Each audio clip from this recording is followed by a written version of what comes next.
Hello दोस्तों आज की इस वीडियो में हम बीपीएड कोर्स के फर्स्ट ईयर के first exam paper history principle and foundation of physical education को कवर करने वाला है। जैसे कि आपको पता होगा दोस्तों, बहुत जल्दी इसका फर्स्ट एग्जाम पेपर स्टार्ट होने वाला है। तो आज की इस वीडियो में हम उसके सिलेबस को, उसके प्रीवियस ईयर के एग्जाम पेपर को और हम इसके कंप्लीट नोट्स आपको प्रोवाइड कर देंगे। इस वीडियो में आपको कम से कम 70 मार्क्स में से 50 मार्क्स का आपको कंप्लीट फिजिकल एजुकेशन का एग्जाम पेपर मिल जाएगा। यानी कि अगर आप इस वीडियो को देख लेते हो कम से कम 50 नंबर का आपको आराम से क्वेश्चन पेपर कर देंगे। तो सबसे पहले हम वीडियो में देखते हैं कि हमारा सिलेबस क्या है हमारे C101 एग्जाम कोड का। तो दोस्तों इसके अंदर इंट्रोडक्शन है फिजिकल एजुकेशन का, जिसके अंदर आपको meaning, definition, aim, objective, importance और relationship of physical education with general education और फिजिकल एजुकेशन का एजुकेशन के फील्ड में क्या महत्व है। दूसरे उसमें बात करते हैं इसके हिस्टोरिकल डेवलपमेंट का फिजिकल एजुकेशन इंडिया, यानी कि पहले क्या था और अब क्या फिजिकल एजुकेशन के चेंजेस देखने को मिल रहे हैं। इसके अलावा फाउंडेशन ऑफ फिजिकल एजुकेशन इसके अंदर देखने को मिल जाएगा, प्रिंसिपल ऑफ फिजिकल एजुकेशन इसके अंदर है। यही चारों की चारों यूनिट इसके अंदर दी गई है। तो अब हम बात करते हैं इसके प्रीवियस ईयर के एग्जाम पेपर, तो उससे थोड़ा आपको आइडिया लग जाएगा कि किस तरह का हमारा एग्जाम पेपर प्रीवियस ईयर का आता है। तो सबसे पहले आप स्क्रीन पर देख पा रहे होंगे 70 नंबर के आपका थ्योरी एग्जाम रहने वाला है, 3 घंटे इसमें की टाइमिंग है और इसके अंदर आपको सारे क्वेश्चन करने कंपलसरी है। तो इसके अंदर क्या होता है, और में क्वेश्चन करके दिए जाते हैं। जैसे कि पहला क्वेश्चन आप देख पा रहे होंगे, तो उसमें दे रखा है कि शारीरिक शिक्षा को परिभाषित कीजिए, यानी कि डेफिनेशन ऑफ फिजिकल एजुकेशन। और उसके अलावा इसको डिस्कस करना है relationship of physical education with general education, यानी कि सामान्य शिक्षा के साथ शारीरिक शिक्षा का संबंधों पर चर्चा करना है। ठीक है दोस्तों, तो ये हमारा पहला क्वेश्चन है। इसके अलावा इसको जो दूसरा क्वेश्चन दोस्तों और में दिया होगा वो आगे हम आपको दिखाएंगे। तो हम आगे बढ़ते हैं। अब इसी में दोस्तों और करके क्वेश्चन दिया गया है कि discuss the importance of physical education in present era, यानी वर्तमान समय में शारीरिक शिक्षा के महत्व पर चर्चा कीजिए। तो इन दोनों में से आपको कोई एक क्वेश्चन करना है। उसके अलावा दूसरा क्वेश्चन जैसे कि आप देख पा रहे होंगे, इसमें आपको discuss the historical development of physical education India during मेरी पीरियड ऑफ ब्रिटिश पीरियड, यानी कि जो ब्रिटिश काल के दौरान भारत में शारीरिक शिक्षा के ऐतिहासिक विकास पर चर्चा करना है। उसके अलावा इसमें और में क्वेश्चन दिया गया है, जिन दोनों को आप चूज कर सकते हो कि स्वतंत्रता के बाद भारत में शारीरिक शिक्षा के ऐतिहासिक विकास पर चर्चा करना है, यानी कि हमारे आज़ाद होने के बाद शारीरिक शिक्षा का हमारे देश में किस तरीके से विकास हुआ है उस पर हम डिस्कस करना है। 3 नंबर का क्वेश्चन दोस्तों आप देख पाएंगे कि भारत में शारीरिक शिक्षा की दार्शनिक नींव पर चर्चा कीजिए, यानी कि इसकी जो नींव रखी है उस पर। या उसके अलावा सभी के लिए खेल की अवधारणा है, फिटनेस के रखरखाव और उन्नयन में इसकी भूमिका पर चर्चा कीजिए। ये क्वेश्चन दोस्तों 3 नंबर का, इन दोनों में से आपको कोई एक क्वेश्चन करना होगा। अब 4 नंबर का क्वेश्चन आप देख पा रहे होंगे कि यहाँ पे दे रखा है कि वृद्धि और विकास में अंतर बताइए। ये दोस्तों शॉर्ट एंड लॉन्ग क्वेश्चन आता है इसका भी। और यहाँ पे दूसरा दे रखा है learnings, type of learning and learning curves. ये दोनों क्वेश्चन काफ़ी इंपॉर्टेंट है क्योंकि रिपीट होते रहते हैं। तो ये 100% श्योरिटी के साथ है कि आएंगे। 5 नंबर का क्वेश्चन है दोस्तों, जिसमें 12 क्वेश्चन दिए, 12 में से 10 क्वेश्चन करने हैं। ठीक है दोस्तों, अब एक चीज़ आपको और मैं बता दूं, ये जितने भी क्वेश्चन थे इसमें 5 क्वेश्चन दे रखे हैं, टोटल नंबर 17 का है ना। 5 के 5 करने कंपलसरी है, और में भी क्वेश्चन दिए गए थे। तो इसमें अब एक चीज़ आपको ध्यान रखनी है कि इक्वल इक्वल डिवाइड कर दीजिए इनको।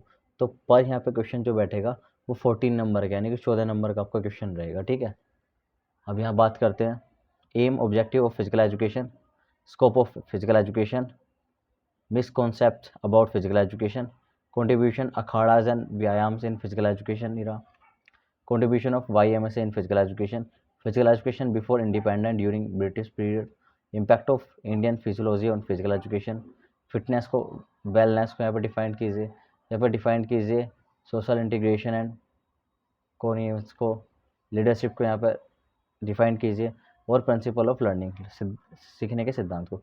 ये सारी चीज़ें देख पा रहे होंगे आप। ये क्वेश्चन दोस्तों है, अभी हम आपको हमारा जो खुद का एक जो नोट्स है दोस्तों, उस नोट्स में हमने कंबाइन किया है पिछले 4 से 5 साल के यहाँ पे क्वेश्चन पेपर को। तो उनमें से जो भी रिपीट क्वेश्चन आते हैं उसको हमने पीडीएफ में कन्वर्ट किया है। तो यानी कि अगर ये 70 नंबर का क्वेश्चन आपको आने वाले एग्जाम में दिखेगा, उसमें से कम 40 से 50 नंबर का वो 100% श्योरिटी के साथ वही आपका वे नोट्स जो हम आपको बताएंगे या जो क्वेश्चन हम आपको अभी कराएंगे वही आएंगे। तो अगर आपने वे क्वेश्चन भी कर ले, यानी कि ये इस वीडियो को भी आपने कंप्लीट देख ली, तो 100% श्योर है 40 से 45 नंबर आपके कम से कम आएंगे दोस्तों, अगर आपने इसको सही से समझ के सही से लिख दिया। पीडीएफ नोट्स दोस्तों वेबसाइट पे ऑलरेडी डले हुए हैं, मैंने क्वेश्चन पेपर भी डाल रखे हैं, आप उसको देख सकते हैं। बाकी इसका भी मैं आपको इस वीडियो के डिस्क्रिप्शन में लिंक दे दूंगा। तो ये काफ़ी इंपॉर्टेंट रहने वाला है, इसको आप ध्यान से समझना। 10 से 15 मिनट भी आपने अच्छे से इसको समझ लिया तो आप 100% श्योरिटी के साथ 40 to 45 नंबर आपके कंपलसरी आएंगे। ठीक है, सबसे पहले हम बात करेंगे दोस्तों शारीरिक शिक्षा, क्योंकि इससे रिलेटेड क्वेश्चन आपको 2 से 3 देखने को मिलेंगे, चाहे लॉन्ग टाइप हो चाहे शॉर्ट टाइप्स हो, ठीक है। तो शारीरिक शिक्षा है क्या दोस्तों? तो शारीरिक शिक्षा 2 शब्दों से मिलकर बना है, शारीरिक और शिक्षा। शारीरिक का मतलब होता है कि शरीर संबंधित क्रियाओं से, और शिक्षा का मतलब होता है कुछ भी हम नया सीख रहे हैं, ठीक है दोस्तों। तो अब शरीर से संबंधित जैसे हमारा शारीरिक बल होता है, शारीरिक क्षमता होती है, शारीरिक बनावट होती है, या शारीरिक फिटनेस होती है, ठीक है। अब शिक्षा का अर्थ क्या होता है दोस्तों? व्यक्ति द्वारा किसी क्रियाकलापों को सीखना, जानना, जिनके फलस्वरूप हमारे बौद्धिक विकास हो, यानी कि हमारी मेंटली डेवलपमेंट हो, उसको बोलते हैं दोस्तों एजुकेशन के अंदर। अब अब डेफिनेशन की बात कर लेते हैं। तो शारीरिक शिक्षा वह शिक्षा है जो मनुष्य का शारीरिक व मानसिक विकास करती है। शिक्षा के द्वारा ही बच्चों में सर्वांगीण विकास की क्षमता को बढ़ाया जाता है, ठीक है दोस्तों। तो ये फिजिकली एंड मेंटली दोनों हमारा डेवलप करती है। कौन? फिजिकल एजुकेशन, ठीक है। शारीरिक शिक्षा से व्यक्ति चुनौतियों से प्रभावी तरीके से लड़ने में सक्षम हो पाता है, क्योंकि फिजिकल एजुकेशन के अंदर नई नई हमारे सामने चुनौतियां रखी जाती है, जिससे हम प्रभावी रूप से लड़ने में सक्षम हो पाते हैं। जैसे कि हम कोई भी एक्टिविटी करते हैं फिजिकली या मेंटली फिजिकल एजुकेशन के अंदर, तो वो हमारी स्किल्स को क्या करती है दोस्तों? इंप्रूव करती है, ठीक है। अब शारीरिक शिक्षा जिसे चाहे हम शारीरिक क्रियाकलापों के माध्यम से व्यक्तियों का विकास कर दिया है। तो शारीरिक शिक्षा के अंदर फिजिकल एक्टिविटी कराई जाती है, जैसे खेलकूद कराए जा रहे हैं, तो उनसे क्या होगा दोस्तों कि उनसे हमारे शरीर के अंदर हमारी स्फूर्ति, शरीर के अंदर बल, शरीर के अंदर ताकत, शरीर के अंदर लचीलापन, ये सब चीज़ें तो बढ़ रही है। साथ में हमारी मेंटली एबिलिटी, यानी सोचने समझने की क्षमता में भी दोस्तों काफ़ी विकास आ रहा है। तो शारीरिक शिक्षा का शारीरिक व मानसिक रूप से व्यक्ति को पूर्ण बनाना ही उद्देश्य होता है। या अगर मैं बात करूं, शारीरिक शिक्षा का जो मुख्य उद्देश्य है, वो किसी भी बच्चे को या किसी भी व्यक्ति को शारीरिक व मानसिक रूप से पूर्ण बनाना है। अब शारीरिक शिक्षा के माध्यम से बच्चों में संपूर्ण व्यक्तिगत का विकास करना ही शारीरिक शिक्षा का मुख्य उद्देश्य है, ठीक है दोस्तों। तो इसके अंदर मैंने आपको काफी सारे डेफिनेशन भी बता दी जो आप लिख सकते हैं एग्जाम पेपर में। इसी के अंदर दोस्तों महत्व भी आ गया, और यही दोस्तों शारीरिक शिक्षा है कि वाकई में जो फिजिकल एजुकेशन का यूज हम स्कूल्स में करते हैं, उसका बेनिफिट ही ये है बच्चों को, ताकि उनके अंदर डेवलप देखने को मिले, वो पहले से ज्यादा सक्रिय हो, वो एक्टिव रहे, वो फिजिकल व मेंटली हर एक एक्टिविटी में पार्टिसिपेट कर सके। अब उद्देश्य की बात करते हैं दोस्तों, तो इसको उद्देश्य और इसको महत्व आप दोनों समझ के चलना, क्योंकि अगर क्वेश्चन आपको देखने को मिलेगा तो आप दोनों चीजें उसके अंदर लिख सकते हैं। तो शिक्षा या शारीरिक शिक्षा, यहाँ पे हम शारीरिक शिक्षा की बात करें तो यहाँ शारीरिक शिक्षा है। तो शारीरिक शिक्षा का मुख्य उद्देश्य व्यक्ति को शारीरिक व मानसिक रूप से स्वस्थ रखना, समाज में रहने योग्य बनाना, नई चुनौतियों का सामना करना, अपने उद्देश्य की ओर अग्रसर होना होता है, ठीक है दोस्तों। तो ये शारीरिक शिक्षा का मुख्य उद्देश्य है, जिसके माध्यम से ही व्यक्ति का संपूर्ण विकास होता है एवं वह समाज को स्वस्थ रहने के लिए भी प्रेरित करता है। अब शारीरिक शिक्षा के माध्यम से लोगों को स्वस्थ जीवन जीने हेतु आवश्यक व्यायाम, खेलकूद आदि के लिए प्रेरित किया जाता है। तो शारीरिक शिक्षा के अंदर ही दोस्तों वो होती है कि खेलकूद के माध्यम से, व्यायाम के माध्यम से या योग के माध्यम से हमारे आसपास के समाज में रह रहे लोगों को क्या, उनके स्वास्थ्य की ओर उनका ध्यान अग्रसर करने का कार्य किया जाता है। तो उनको स्वास्थ्य के ओर दोस्तों क्या किया जाता है? पॉजिटिव किया जाता है, ताकि वे अपने स्वास्थ्य का ध्यान रखें, वे हष्ट-पुष्ट रहे, ठीक है, और वे अच्छा जीवन व्यतीत करें। बच्चों को खेल की ओर आकर्षित करना व शिक्षा के साथ साथ शारीरिक रूप से भी विकास करना। अब दोस्तों बच्चे अगर फिजिकल एक्टिविटी में पार्टिसिपेट करेंगे, गेम्स में करेंगे, स्पोर्ट्स में करेंगे, तभी तो उनको वो मैक्सिमम से मैक्सिमम डेवलपमेंट देखने को मिलेगा, जो अदर बच्चों के कंपैरिजन में बहुत ज़्यादा होगा। बचपन से ही बच्चों को स्कूल में शारीरिक शिक्षा के बारे में पढ़ाना काफ़ी आवश्यक होता है, जिससे बच्चों का रुझान खेल-कूद के प्रति भी बढ़ सके, साथ ही साथ उनमें शारीरिक रूप से भी वे स्वस्थ रह सकें। तो दोस्तों ये बहुत ज़रूरी है कि हमारा मुख्य उद्देश्य ही ये है शारीरिक शिक्षा का, कि स्कूलों के अंदर एक्टिविटी कराई जाए, ताकि बच्चा फिजिकल व मेंटली फिट हो सके। अब इसका जो मुख्य उद्देश्य है वो है सर्वांगीण विकास। इससे क्या होगा दोस्तों? कंप्लीट डेवलपमेंट होगा बच्चे का, शरीर, शारीरिक, मानसिक, भौतिक, ठीक है दोस्तों, व्यक्तिगत विकास होगा, उसका सामाजिक विकास होगा। इसके अंदर सारे के सारे विकास आ जाते हैं। इसी के अंदर दोस्तों दूसरा हमारा शारीरिक विकास होता है, बच्चे का शरीर के अंदर आवश्यक वृद्धि होती है, बच्चे के मानसिक विकास होता है, ठीक है दोस्तों। शारीरिक वृद्धि एवं विकास भी होती है दोस्तों उसके अंदर। मानसिक विकास होता है बच्चे का, भावनात्मक, यानी कि उसका इमोशनली विकास होता है दोस्तों, वो इमोशनली स्ट्रॉन्ग हो जाता है, वो कठिन से कठिन परिस्थितियों में भी दोस्तों डटकर उसका सामना करता है, क्योंकि गेम्स स्पोर्ट्स के अंदर कभी कभी ऐसी सिचुएशन आ जाती है कि आपको इमोशनली भी स्ट्रॉन्ग होना पड़ता है, ठीक है दोस्तों। व्यक्तिगत विकास, अब आपकी पर्सनैलिटी में भी काफ़ी डेवलपमेंट देखने को मिलेगा। अगर आप फिजिकल एक्टिविटी कर रहे हैं तो आपकी पर्सनैलिटी भी दोस्तों काफ़ी इंप्रूव हो जाएगी। चारित्रिक चारित्रिक विकास, तो दोस्तों हमारा जो चरित्र होता है उस चरित्र का भी विकास होगा, यानी कि हमारी जो इमेज होगी वो काफ़ी सुधर जाएगी। न्यूरो पे से विकास दोस्तों, हमारी जो न्यूरो मस्कुलर सिस्टम होता है दोस्तों, यानी कि जो हमारी मेंटली एबिलिटी होती है, जो हमारी मसल्स एक्टिविटी होती है, जो हमारी दोस्तों जो हमारा नर्वस सिस्टम होता है दोस्तों, तो वो भी काफ़ी सक्रिय होकर काम करने लग जाता है। उसका हमारी बॉडी के साथ कोऑर्डिनेशन बढ़ जाता है, वो हमारी मसल्स को, जॉइंट्स को हमें किसी भी कार्य को करने के लिए कमांड देता है, और वो कमांड से हमारी कनेक्टिविटी दोस्तों काफ़ी बढ़ जाती है। क्योंकि गेम स्पोर्ट्स के अंदर क्या होता है, नई-नई दोस्तों परिस्थितियों में, नई-नई परिस्थितियों में हमें रिएक्ट करना पड़ता है। तो उस रिएक्ट के लिए हमारी जो नर्वस सिस्टम होता है वो काफ़ी एक्टिव हो जाता है, काफ़ी सक्रिय हो जाता है। शारीरिक स्वास्थ्य में बढ़ोतरी, तो दोस्तों शारीरिक स्वास्थ्य में तो बढ़ोतरी होती है। तो फिजिकल एजुकेशन का जो हमारा एम इम्पोर्टेंस है, या जो दोस्तों उसके ऑब्जेक्टिव्स है, वो मैंने आपको अच्छे से एक्सप्लेन कर दिए। तो फिजिकल एजुकेशन से रिलेटेड सारी चीज़ें मैंने आपको समझा दी है, ये नोट्स आप देख लेना। अब बात करते हैं लर्निंग, यानी कि सीखना। ये भी दोस्तों लॉन्ग क्वेश्चन आपको देखने को मिलेगा और शॉर्ट क्वेश्चन भी आपको देखने को मिलेगा, तो अब इसको अच्छे से समझ लेते हैं। तो सीखने की प्रक्रिया निरंतर चलने वाली वह प्रक्रिया है जो परिवर्तन या परिवर्तन अनुभव के माध्यम से प्राप्त होती है। दोस्तों अब सीखना, लर्निंग क्या होता है दोस्तों, हम किसी भी समाज में रह रहे हैं तो नए नए हम परिवर्तन देखते हैं, या नया हम अनुभव करते हैं, एक्सपीरियंस कर रहे हैं, उसी से हम सीखते हैं दोस्तों, ठीक है। तो यह एक मानसिक प्रक्रिया होती है जिसे मानव अपनाकर अपने लक्ष्य की ओर अग्रसर होता है। हमें स्कूल्स में कोई भी चीज़ें बताई जा रही है तो उसको क्या कर रहे हैं, वो हम नया एक्सपीरियंस कर रहे हैं, कि नई चीज़ें हमें बताई जा रही है, या हम नई नई चीज़ें आसपास देखते हैं, या नई टेक्नोलॉजी इंप्रूवमेंट हो रही है, वो चीज़ें हम देख रहे हैं।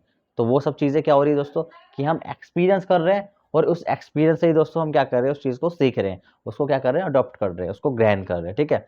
बच्चा जन्म से ही सीखने की प्रक्रिया को अपनाता है, जैसे दूध पीना, सुनना, चलना, महसूस करना, धीरे धीरे वो सारी एक्टिविटी करने लग जाता है। अपने आसपास के वातावरण, अपने माता पिता, समाज से वह सीखता है। सीखना एक निरंतर चलने वाली प्रक्रिया और रेगुलर चलती रहेगी दोस्तों, वो जन्म से लेकर मृत्यु तक चलती रहती है, वो कभी रुकती नहीं है। हम नया नया एक्सपीरियंस करते रहते हैं सभी चीज़ों को लेके। यह मनुष्य के संपूर्ण विकास में सहायक होता है, मनुष्य को समाज में रहने के योग्य बनाता है, तथा मुख्य रूप से यह हमारा व्यक्तित्व का विकास करती है। सीखने का आधार, मुख्य स्रोत हमारा परिवार व हमारा समाज होता है, या हमारे टीचर्स होते हैं स्कूल में, जिससे हम सबसे ज़्यादा सीखते हैं। सीखने की प्रक्रिया जो बाल्यकाल होता है उससे शुरू होती है तथा मृत्यु तक चलती रहती है। शारीरिक शिक्षा के अंदर जो लर्निंग कर्व होते हैं उसमें हम सीखने की बात करते हैं, जो खिलाड़ी को खेल के नियम, तरीके, तकनीक, कौशल जो भी निरंतर अभ्यास के माध्यम से सीखे जाते हैं। तो दोस्तों अगर मैं गेम्स या फिजिकल एजुकेशन की बात करूं दोस्तों, तो इसके अंदर हम बात करते हैं जब कोई खिलाड़ी किसी भी गेम्स को सीखने जाता है तो सबसे पहले उसे खेल के नियम आने चाहिए, उसके तरीके, तकनीक, कौशल, जो कि निरंतर अभ्यास के माध्यम से भी सीख पाता है। धीरे धीरे उस चीज़ को वो सीखेगा, धीरे धीरे एक्सपीरियंस करेगा, तब वो उस चीज़ को सीख पाएगा। ठीक है दोस्तों, अब हम आगे बात करते हैं। सीखने के अंतर्गत हम अच्छी व बुरी दोनों प्रकार की आदतों को ग्रहण करते हैं, तो लर्निंग के अंदर भी ये चीज़ आते हैं। तो अब हम बात करेंगे सीखने के सिद्धांत एवं प्रकार। तो सबसे पहले हम बात करते हैं लर्निंग के जो दोस्तों सिद्धांत होते हैं। तो एक होता है दोस्तों प्रयत्न एवं भूल का सिद्धांत, यानी कि किसी भी चीज़ को हम बार बार उस चीज़ को प्रयत्न कर रहे हैं, एवं भूल का सिद्धांत। तो इस सिद्धांत के अंतर्गत प्रत्येक व्यक्ति किसी भी कार्य को एकदम नहीं सीख पाता, वह धीरे धीरे प्रयत्न यानी कि ट्राई करता रहता है, वो गलतियां करता है, उस गलतियों को सुधारते हुए वो उस चीज़ को सीख लेता है। तो उसको हम बोलते हैं दोस्तों क्या, प्रयत्न एवं भूल का सिद्धांत। ठीक है दोस्तों, दूसरा है अनुकरण का सिद्धांत। दोस्तों इस सिद्धांत के अंतर्गत हम दूसरे व्यक्ति को कार्य करते हुए देखकर ही उस कार्य को सीख जाते हैं, यानी कि कोई दूसरा कार्य उस कार्य को कर रहा है और हम उसको देखते हुए उस कार्य को सीख जाते हैं। इसे नकल का सिद्धांत भी कहते हैं, क्योंकि हम दूसरे व्यक्ति की नकल करते हुए उस कार्य को सीख जाते हैं करना। ठीक है दोस्तों, तो ये दो सिद्धांत है, काफ़ी इंपॉर्टेंट और काफ़ी फेमस सिद्धांत है, इसलिए मैंने इनको लिया है। स्किनर के सिद्धांत भी है दोस्तों। इस सिद्धांत के अनुसार प्रत्येक शिक्षक को बच्चे की योग्यता के अनुसार ही अपनी शिक्षण पद्धति में आवश्यक सुधार लानी चाहिए। अर्थात जो बच्चे कमज़ोर हैं उन्हें समझाने के लिए दूसरे तरीके का प्रयोग करना चाहिए, और जो बच्चे अच्छे से समझ जाते हैं उन्हें नॉर्मल तरीके से समझाना चाहिए, क्योंकि सभी बच्चों को समझने की क्षमता बराबर नहीं होती। अब क्या होगा दोस्तों, अगर एक क्लास के अंदर 50 स्टूडेंट है तो 50 के 50 बच्चों को अगर जो भी चीज़ें बताई जा रही है तो हो सकता है उनको इक्वली वो चीज़ समझ में ना आए। तो जो बच्चे ज़्यादा ही वीक है, जिनको 2 3 4 बार समझाने के बाद भी वो चीज़ें समझ में नहीं आ रही, तो हमें अपना जो एजुकेशन मेथड है, जो समझाने की हमारे तरीका है, उसमें ज़रूरी हमें बदलाव करने चाहिए। उन ज़रूरी बदलाव के माध्यम से ही दोस्तों हम उन बच्चों को अच्छे से वो चीज़ें समझा पाएंगे। ठीक है, अब हम बात करते हैं जो सीखने के नियम होते हैं। दोस्तों काफ़ी इंपॉर्टेंट है, ये क्वेश्चन आपको देखने को ज़रूर मिलेगा। सीखने के नियम, तो पहला नियम होता है तैयारी का नियम। कभी भी किसी भी चीज़ को अगर हम सीखनी है तो हमें सबसे पहले तैयार रहना पड़ेगा उस चीज़ के लिए। हमें अपना पूरा का पूरा ध्यान, जो भी हम नई चीज़ सीख रहे हैं, नया एक्सपीरियंस कर रहे हैं, उस पर दोस्तों हमें सीखना है, तो हमारा पूरा का पूरा फोकस उस पर होना चाहिए।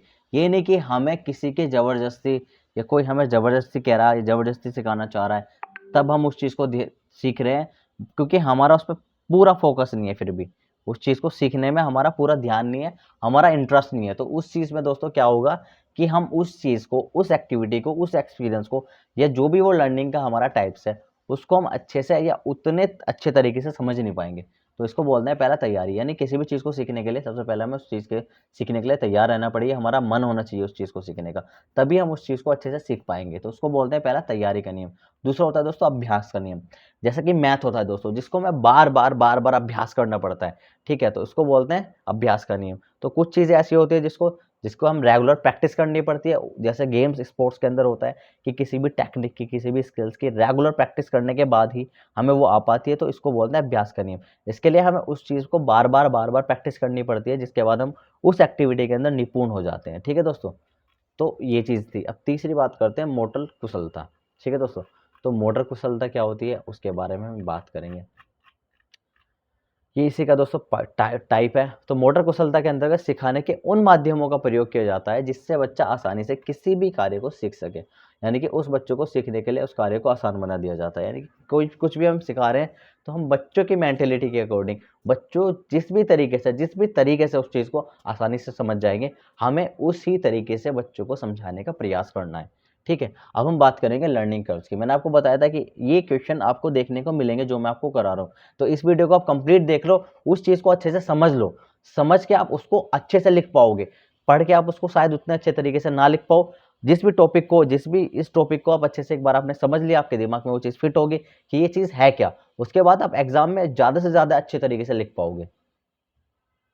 अब लर्निंग कर्व की बात करते हैं। सभी व्यक्तियों में सीखने की प्रक्रिया सदैव समान नहीं रहती, तभी कभी तेज तो कभी धीमी गति से वो चीज़ें होती है। तो इसको दोस्तों ग्राफ में प्रदर्शित करना ही लर्निंग ग्राफ होता है। यानी कि कभी कभी हम क्या करते हैं, एक हफ्ते हमने अपना सिलेबस को काफ़ी ज़्यादा खींच लेते हैं, और कभी कभी हमारा मन नहीं होता, तो धीरे धीरे हम उस चीज़ को पढ़ाई करते हैं। तो हमेशा सीखने की, हमेशा समझने की जो हमारी क्षमता होगी वो कभी इक्वल नहीं होगी। हम उसको अगर कभी किसी चीज़ में नापते हैं तो वो इक्वली नहीं रहेगी। तो अब उस चीज़ को हम एक ग्राफ के अंदर नाप रहे हैं, जिसको हम बोलेंगे लर्निंग ग्राफ। ठीक है दोस्तों, तो इस सीखने की जो क्रिया है उसके अंदर जो प्रगति है उसको ये व्यक्त करेगा कि किस तरीके से हम सीख रहे हैं। तो उसके अंदर दोस्तों कुछ टाइप्स होते हैं, सरल रेखीय गति। इस प्रकार की वक्र में सीखने की प्रक्रिया सदैव से समान चलती है। यानी कि एक ऐसा पर्सन है जो इक्वली, यानी कि धीरे धीरे धीरे धीरे डेली सीख रहा है। यानी कि वो एक पेज डेली पढ़ रहा है, तो वो एक पेज पढ़ रहा है तो वो कम पढ़ रहा है, तो वो धीरे धीरे एकदम स्ट्रेट लाइन होती है, क्योंकि उसका एम ही डेली एक पेज को पढ़ने का है। उसका ज़्यादा नहीं कि कभी वो 2.5 पढ़ रहा है, कभी वो 3 पढ़ रहा है, कभी वो 2.5 पढ़ रहा है, कभी वो 5 पढ़ रहा है। तो ये एक लर्निंग ग्राफ होगा। कभी वो 5 पढ़ रहा है, ऊपर जाएगा, फिर नीचे आएगा, फिर ऊपर जाएगा, इस तरीके से चलता रहेगा।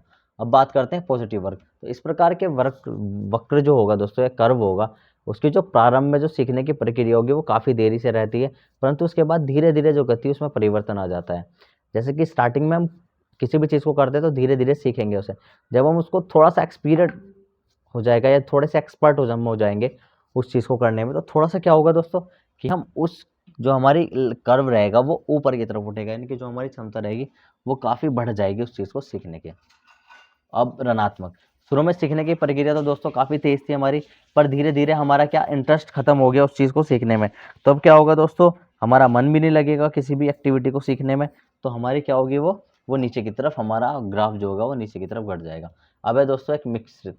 अब इस प्रकार के वक्त में क्या होगा, कभी तो हम बहुत ज़्यादा पढ़ रहे हैं, कभी हम दोस्तों बहुत कम पढ़ रहे हैं, तो उससे क्या होगा कि वो वक्र कभी ऊपर जाएगा तो कभी नीचे की तरफ आएगा। तो ये वक्र इस तरीके से काम करेगा। अब हम बात करेंगे दोस्तों यहाँ पर नेक्स्ट वृद्धि और विकास, यानी ग्रोथ एंड डेवलपमेंट। ये भी काफ़ी इंपॉर्टेंट क्वेश्चन है दोस्तों, और ये आपको देखने को मिलेगा। अब दोस्तों सबसे पहले हम बात करते हैं कि वृद्धि क्या होता है। ठीक है, तो वृद्धि के अंतर्गत हमारी शारीरिक अंग प्रत्यंगों की बनावट, आकृति, आकार आदि में परिवर्तन इससे संबंधित ही होता है वृद्धि यानी ग्रोथ। तो ग्रोथ का मतलब दोस्तों क्या होगा कि हमारा एक फिजिकली बॉडी है, उसका एक स्ट्रक्चर है, यानी कि हमारे बोन्स, जो हमारी बनावट है, वो सभी क्या हमारी ग्रोथ के अंदर आ जाएगी। तो ग्रोथ के अंदर आ रही है, तो दोस्तों ग्रोथ की ना एक लिमिटेड होती है, एक लिमिटेड है, यानी कि एक उसकी लिमिट होगी, वो उस लिमिट तक ही ग्रोथ कर सकती है। यानी कि जो हमारी वृद्धि है वो एक निश्चित सीमा तक ही बढ़ती है, अर्थात इसकी एक समय सीमा होती है। ठीक है, वृद्धि जो होगी दोस्तों वो व्यक्ति के आनुवंशिक गुणों पर भी निर्भर करती है, यानी कि जो ग्रोथ है हमारी वो हमारे आनुवंशिक गुणों पर भी निर्भर करेगी। हमारे माता पिता का आनुवंशिक गुण कैसा था, उनकी हाइट क्या था, मिनिमम हाइट अगर उनकी 5.5 फीट थी तो 5.5 के लगभग ही रहेगी, और उनकी हाइट 6 फुट थी तो ऐसा पॉसिबिलिटी ज़्यादा है कि हमारे पूर्वजों की जो आनुवंशिक गुण चल रहे हैं उसके अकॉर्डिंग हमारी ग्रोथ रहेगी। ठीक है दोस्तों, अब बात करेंगे हम विकास की यानी डेवलपमेंट की। तो विकास के अंतर्गत हमारे मानसिक बढ़ोतरी आती है, जो हम समय समय पर नए नए एक्सपीरियंस करते हैं या नई नई चीज़ों को हम ग्रहण करते हैं, वो सभी आ जाता है दोस्तों हमारे डेवलपमेंट के अंदर। ठीक है, तो इसकी भी एक दोस्तों लिमिटेड होती है, यह बचपन से स्टार्ट होती है और जब हम मृत्यु हमारी होती है तब तक ये स्टार्ट होती रहती है। ठीक है दोस्तों, तो इसको कोई नाप नहीं सकता, क्योंकि ये हमारी मेंटलिटी एबिलिटी होती है, इसको हम आसानी से माप नहीं सकते या हम ये मापा ही नहीं जाता। तो विकास के अंतर्गत हमारे मानसिक, बौद्धिक एवं भावनात्मक बदलाव आते हैं या उनका भावनात्मक विकास आता है। ठीक है, अब हम बात करेंगे दोस्तों यहाँ पर पर्सनैलिटी की। तो अभी हमने क्या पढ़ा दोस्तों, हमने फिजिकल एजुकेशन को अच्छे से पढ़ लिया, हमने लर्निंग कर्व्स को अच्छे से पढ़ लिया, और उससे रिलेटेड जो भी क्वेश्चन देखने को मिलते हैं उन सभी को हमने अच्छी तरीके से समझ लिया। अब हम बात करेंगे जो शॉर्ट टाइप के क्वेश्चन आते हैं, छोटे छोटे 2-2 नंबर के क्वेश्चन आपको देखने को मिलेंगे। ये पर्सनैलिटी क्या होती है दोस्तों, तो व्यक्तित्व के बारे में बात करते हैं। तो व्यक्तित्व किसी भी व्यक्ति के स्वरूप, उसकी आदत, उसके व्यवहार, गुणों, आचरण, वार्तालाप की शैली, आचार विचार आदि पर निर्भर करता है। तो ये सभी चीज़ें किसी भी एक पर्सन की कैसी है उसके अकॉर्डिंग उसके पर्सनैलिटी का हम आकलन कर सकते हैं। जैसे कि अच्छे गुण या अच्छे विचार वाले व्यक्ति का दोस्तों हमारी नज़रों में जो आचरण रहेगा वो अच्छा रहेगा। वहीं अगर कुछ व्यक्ति है जिनका आचरण बुरा है, जिनकी भाषा शैली बुरी है, या जिनकी सोचने समझने की या समाज के प्रति उनकी सोच खराब है, तो उनका आचरण भी हमारे प्रति कैसा रहेगा, अच्छा नहीं रहेगा। तो व्यक्तित्व व्यक्ति के चरित्र, स्वभाव आदि पर भी दोस्तों निर्भर करता है, ये चीज़ आप ध्यान रखना। तो वह उनके चरित्र पर निर्भर करेगा। अब बात करते हैं दोस्तों स्वास्थ्य यानी हेल्थ की। तो दोस्तों फिजिकल एजुकेशन का जो मोटो है, उसका जो इम्पोर्टेंस है या उसका जो दोस्तों एम है वो क्या है कि प्रत्येक व्यक्ति को शारीरिक व मानसिक रूप से स्वस्थ रखना ही फिजिकल एजुकेशन का इम्पोर्टेंट है दोस्तों। ठीक है, तो हम जो भी डेली वेज हम क्रियाकलाप कर रहे हैं उसको आसान तरीके से करने के लिए, उसको आसानी से करने के लिए हमारी फिटनेस होनी बहुत ज़रूरी है। तो जिस लेवल की हमारी फिटनेस रहेगी उसी लेवल की हम अपनी डेली लाइफ की फिजिकल एक्टिविटी को कर पाएंगे। तो इसलिए ज़रूरी है दोस्तों कि हमारी फिजिकल एक्टिविटी एकदम ठीक हो। अब दोस्तों स्वास्थ्य को हम साधारण भाषा में रोग मुक्त मुक्त शरीर भी कह सकते हैं, यानी कि जो स्वास्थ्य होता है वो एक रोग मुक्त शरीर होता है। अगर शरीर के अंदर कोई रोग नहीं है तो हम स्वस्थ हैं, और शरीर के अंदर अगर रोग है तो दोस्तों हम स्वस्थ नहीं है। अब बात करते हैं दोस्तों बुद्धिमत्ता यानी इंटेलिजेंस की। तो दोस्तों क्या होता है कि सभी व्यक्तियों के अंदर जो इंटेलिजेंस पावर है वो अलग अलग होती है, यानी कि कभी हमारे सामने एक ऐसी सिचुएशंस आ जाती है जिसमें हमारी देखी जाती है कि हमारी मेंटलिटी कैसी है। तो उसके अकॉर्डिंग दोस्तों यहाँ पे पता लगेगा कि हमारी इंटेलिजेंस पावर कैसी है, कि हमारा एक्शन रिएक्शन कैसे कर रहे हैं, किसी भी सिचुएशन पे हम रिएक्ट कैसे कर रहे हैं, वो सभी चीज़ें दोस्तों डिपेंड करेगी हमारी इंटेलिजेंस पावर पे। ठीक है, तो इस चीज़ को आप ध्यान रखना। अब हम दोस्तों आगे बात करेंगे यहाँ पर मनोवर्ती यानी कि एटीट्यूड के बारे में। तो ये दोस्तों है, ये भी क्वेश्चन आपको देखने को मिल सकता है, तो इस चीज़ को आप ध्यान रखें। अब इसे साधारण भाषा में स्वयं पर विश्वास भी कह सकते हैं। एटीट्यूड का मतलब होता है दोस्तों कि हमें खुद पर कितना कॉन्फिडेंस है, वो हमें डिपेंड करता है कि हमारी वही कॉन्फिडेंस हमारे अंदर एक एटीट्यूड की तरह दिखना स्टार्ट हो जाता है, कि हम खुद पे कितना कॉन्फिडेंस रख रहे हैं, किसी भी चीज़ के लिए कितना कॉन्फिडेंस होकर बोल रहे हैं, कॉन्फिडेंस होकर किसी भी एक्टिविटी को कर रहे हैं। तो ये हमारे एटीट्यूड पर दोस्तों डिपेंड करेगा, हमारी मनोवृत्ति पर। ठीक है दोस्तों, तो इस प्रकार का मुख्य रूप से खेलों में देखने को मिलता है। इसमें एक खिलाड़ी दूसरे खिलाड़ी को चैलेंज करता है क्योंकि उस खिलाड़ी को स्वयं पर भरोसा है। तो ये सभी छोटी छोटी एक्टिविटी बैठ जाएगी दोस्तों कि एटीट्यूड कैसा है। तो खुद पे कॉन्फिडेंस यानी खुद पे जिसको भी आत्मविश्वास होगा, किसी भी कार्य को करने से पहले वो जितना सेल्फ कॉन्फिडेंस होकर उस चीज़ को बोलेगा, वो उस चीज़ का उसका एटीट्यूड दर्शाएगी। ये पॉजिटिव और नेगेटिव दोनों तरीके का होता है दोस्तों। अब हम बात करते हैं दोस्तों खेल मनोविज्ञान स्पोर्ट्स साइकोलॉजी की। दोस्तों ये भी इसके अंदर आ जाएगा। इसके अंदर दोस्तों क्या होगा कि खेल मनोविज्ञान की वह शाखा है जो खिलाड़ी के प्रदर्शन को बेहतर बनाने में, उसे समझने हेतु, साथ ही उसकी खेल कला को योग्यताओं के अनुसार प्रशिक्षण देना, यही दोस्तों यहाँ पर खेल मनोविज्ञान का मुख्य उद्देश्य होता है। खेल मनोविज्ञान के माध्यम से एक कोच द्वारा खिलाड़ी की वास्तविक स्थिति का पता लगाते हैं कि खिलाड़ी की सिचुएशन कैसे है, खिलाड़ी को किस तरीके से यहाँ पे इंप्रूवमेंट किया जाए, खिलाड़ी की क्षमताओं में किस तरीके से सुधार लाया जाए। तो ये सभी चीज़ें दोस्तों वो एक जो ट्रेनर होगा या कोच होगा वो उसकी स्पोर्ट्स साइकोलॉजी के अकॉर्डिंग पहचान पाएगा और फिर उसको उसके अकॉर्डिंग यहाँ पर ट्रेनिंग देगा। जब भी उसके अंदर प्रॉपर इंप्रूवमेंट देखने को मिल जाएंगे उसके परफॉर्मेंस। अब बात करते हैं इमोशन यानी कि भावना की। दोस्तों प्राणी की उत्तेजित मनोवैज्ञानिक दशा होती है जिसको हम बोलते हैं भावना, इमोशन या संवेग। ठीक है दोस्तों, जिसमें कुछ ही समय में व्यक्ति एक शक्तिशाली विचार में डूब जाता है या उस विषय पर अधिक सोचने लग जाता है। जैसे कि दोस्तों इमोशंस क्या होते हैं, हमारी भावना क्या होगी दोस्तों, किसी भी सिचुएशन को, टॉपिक को लेके हम काफ़ी इमोशन हो जाते हैं, यानी काफ़ी उत्तेजित हो जाते हैं, हम काफ़ी उस चीज़ पर सोच विचार करने लग जाते हैं। तो वो पॉजिटिव और नेगेटिव हो सकती है हमारी इमोशंस भी, कि हम कभी कभी हम नेगेटिव हो जाते हैं, हम रो जाते हैं कि एक्टिविटी काफ़ी सारी ऐसी होगी कि हमारी टीम हार गई या मेरी गलती सारी या हमने अच्छा परफॉर्मेंस नहीं किया, तो उस चीज़ को लेके वो रोने लग जाते हैं। वहीं दूसरी तरफ दोस्तों क्या होता है कभी कभी कि हमारे इमोशंस क्या होते हैं, जब हम जीत जाते हैं तो हम बहुत खुश होते हैं, तो हम अपनी टीम के साथ सेलिब्रेट करते हैं अपनी खुशी को दोस्तों। तो ये हो गया दोस्तों यहाँ पे इमोशंस को। अब बात करेंगे दोस्तों प्रशिक्षण का स्थानांतरण यानी कि ट्रांसफर ऑफ ट्रेनिंग। ये भी दोस्तों काफ़ी इंपॉर्टेंट क्वेश्चन है, ये भी आपको देखने को मिल सकता है। वैसे तो ये कभी कभी आता है बट ये भी इंपॉर्टेंट क्वेश्चन है अगर अदर से कंपेयर करें तो प्रशिक्षण के स्थानांतरण की अगर हम बात करें तो प्रशिक्षण का अर्थ होता है अभ्यास के माध्यम से किसी तकनीकी कौशल को समझाना। ठीक है दोस्तों, तो सीखना स्थानांतरण का मतलब है किसी पुरानी तकनीक की सहायता से किसी नई तकनीक को सीखना, अर्थात किसी नई सीखी जाने वाली तकनीक में पुरानी तकनीक की सहायता को लेना। ठीक है, जैसे कि हमने पहले कुछ चीज़ सीख रखी है और उससे रिलेटेड, उससे सिमिलर ही हम कुछ दूसरी चीज़ें सीख रहे हैं, तो क्या होगा कि उस पहले सीखी हुई चीज़ उससे उसमें कभी काफ़ी बेनिफिट मिलेगा हमें सीखने के लिए। हमें ज़्यादा मेहनत नहीं करनी पड़ेगी और हम कम मेहनत के साथ, क्योंकि हमने वो चीज़ें पहले से सीख रखी है कुछ हद तक, तो उसमें काफ़ी हेल्प मिल जाएगी उसके अंदर। अगर हम साधारण भाषा में बात करें तो किसी नए कार्य को सीखने के लिए हमें पुराने कार्य से जो सहायता मिलती है उसको हम बोलते हैं यहाँ पे ट्रांसफर ऑफ ट्रेनिंग। ठीक है दोस्तों, जो कुछ भी हम एक कार्य को करने के लिए सीखते हैं या भविष्य में अनेकों कार्यों का स्थानांतरण हो सकता है। अब ये 3 प्रकार के होते हैं दोस्तों, एक तो पॉजिटिव, एक नेगेटिव होती है और एक उदासीन होती है। तो पॉजिटिव यानी धनात्मक स्थानांतरण, पहले से ही सीखे गए कार्य के आधार पर ही कोई नए कार्य सीखना, यानी पहले से कुछ चीज़ सीख रखी है उसके आधार पर कोई दूसरा कार्य सीख रहे। अब ऋणात्मक स्थानांतरण, कुछ भी नया कार्य सीखना जिसका दुष्प्रभाव पहले से किए गए कार्य पर पड़े, यानी कि अगर हमने कुछ सीख रखा है पहले, अब इस चीज़ को हम सीख रहे हैं, उसका वो पहले सीखी हुई चीज़ों पर क्या पड़ेगा, उसका बुरा असर पड़ेगा, यानी कि आप उस चीज़ को भूल जाओगे। ठीक है, तो आपको ड्यूटी के अंदर प्रॉपर प्रैक्टिस के अंदर प्रॉपर चीज़ें के अंदर आना है। अब हम बात करेंगे दोस्तों यहाँ से ऋणात्मक स्थानांतरण की। तो दोस्तों क्या होगा इसके अंदर कि किसी भी जो पहले हमने सीख रखी चीज़ है उस पर क्या पड़ेगा, उस पर बुरा असर पड़ेगा, जो भी हम नया सीख रहे हैं उस चीज़ को हम भूल जाएंगे। अब हम बात करेंगे उदासीन स्थानांतरण की।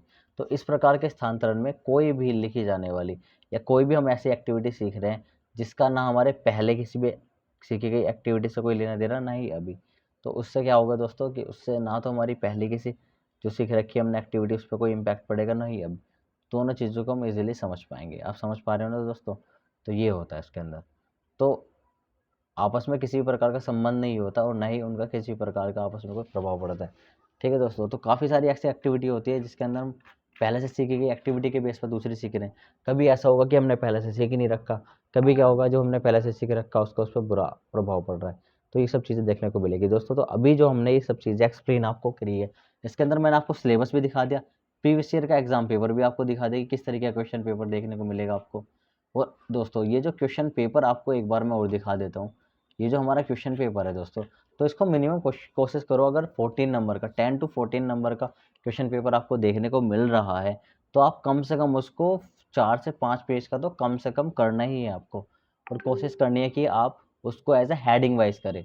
जितना ज़्यादा आप उसको खुला खुला हेडिंग वाइज लिखेंगे तो कोई दिक्कत नहीं। जैसे कि अभी मैंने आपको बताया इंपॉर्टेंस ऑफ फिजिकल एजुकेशन, ये क्वेश्चन है दोस्तों। लर्निंग, ये क्वेश्चन आपको आएगा। ट्रांसफर ऑफ ट्रेनिंग आएगा। ग्रोथ एंड डेवलपमेंट, ये 4 क्वेश्चन है। इन 4 क्वेश्चन में से आपको अथवा में, और में, या फिर नॉर्मल छोटे छोटे क्वेश्चन 100% देखने को मिलेंगे। और पॉसिबिलिटी है कि आपको लॉन्ग क्वेश्चन भी इनमें से 2 से 3 देखने को मिल जाए, तो इजीली आपसे ये हो जाएगा। अब उसके लिए आपको क्या करना पड़ेगा, कम से कम 4 से 5 पेज आप करने हैं कम से कम। खुला खुला लिखो जितना हो सकता है, हेडिंग को रिपीट कर दो, क्योंकि एज ए एवोल्यूशन का काम हमने भी किया है, हम भी कॉपी चेक करते हैं, तो हमें पता है कि हम किस तरीके से मार्क्स देंगे। तो आप इजीली आप जो आपको आता है लिखो, साफ सुथरा लिखो, अच्छे से हेडिंग डाल के लिखो, उसको प्रॉपर दिखना चाहिए कि आपने हेडिंग डाल रखी है। नीचे आप चाहे उसको रिपीट कर दो, आप 4 से 5 पेज में उसके बारे में लिखो, अच्छे से समझो उस चीज़ को। अगर आपने इस क्वेश्चन पेपर में जो भी मैंने आपको अभी PDF नोट समझाए हैं, अगर आपने उसको अच्छे से समझ लिया होगा, आप उसको 1 से 2 बार पेपर से पहले आप देख लोगे इस PDF को, तो आपको कोई दिक्कत नहीं आएगी। आप एग्ज़ाम में जाएँगे और अच्छे से उसको लिख लेंगे और आपके 40 टू 50 नंबर ईज़िली आ जाएँगे दोस्तों। बाकी अगर कोई टॉपिक इम्पोर्टेंट रहेगा मुझे लगेगा, तो उसके मैं एक सेपरेट एक अलग से वीडियो अभी 2 से 3 या 5 मिनट की बना के डाल दूँगा, ताकि उस टॉपिक का आपको समझ में आ जाए। बाकी ये वीडियो अगर आपको अच्छी लगी है तो प्लीज़ वीडियो को लाइक करें, चैनल को सब्सक्राइब करें और वीडियो को शेयर करना ना भूलें। अपने सभी फ्रेंड्स में वीडियो को शेयर करें। दोस्तों फिजिकल एजुकेशन से रिलेटेड जो भी कोर्सेज़ हम प्रोवाइड करते हैं, अगर किसी भी बच्चे को बीपीएड या एमपीएड करनी है तो हमसे कॉन्टैक्ट कर सकता है। बीपीएड का हमारा खुद का कॉलेज है और कम से कम फीस में गवर्नमेंट यूनिवर्सिटी से हम बीपीएड कोर्स कराते हैं। तो दोस्तों वीडियो को लाइक करें और कमेंट करके ज़रूर बताएं दोस्तों। अगर आपको किसी भी तरह का कोई सजेशन हमें देना है तो आप कमेंट करके बता सकते हैं। Thank you so much guys.